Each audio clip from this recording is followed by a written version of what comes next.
This house really has two master suites. In 2003, Connecticut residents Tammy and Mario Pereira built a home to accommodate multiple generations of their family.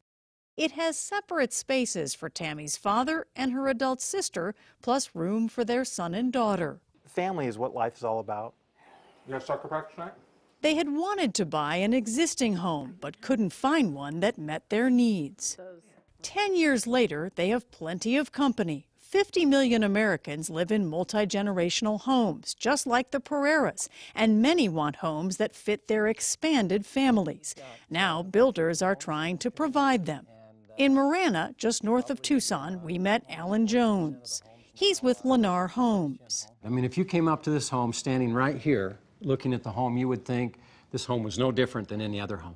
But it is. Just off the main entrance, a second door leads to an apartment built under the same roof.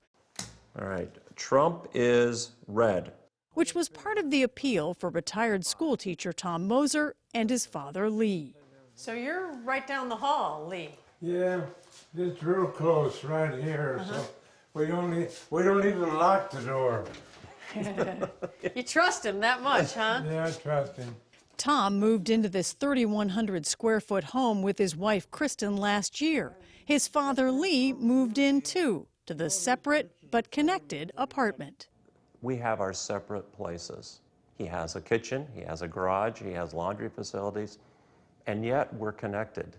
So there's independence, and yet we can see each other when we choose to. And close proximity was critical a few months ago when 82-year-old Lee returned from a night of bowling, white as a sheet. So I called the doctor, they did an EKG, he needed a pacemaker.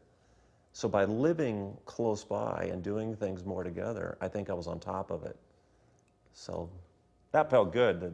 Now you're stronger than ever. Yeah, I just thought it was growing old and you're just getting a little bit tired. And I wouldn't have done nothing if he didn't push it. Can you give some to Grandma? The family liked the idea so much, Lee's daughter Diane, Tom's sister, moved in next door. Her in-laws took the separate apartment. We've committed to our families and we want to be there more for them, and this is what we choose to do.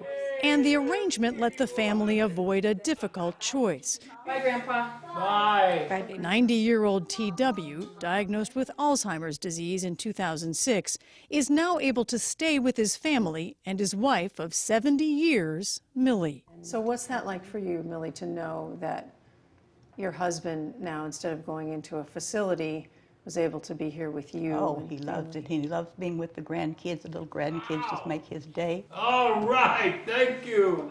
Multi-generational homes like these range from $200,000 to $400,000, but can save families money. They maintain one home instead of two. And Diane and Millie Weeks believe living under the same roof did something else, too.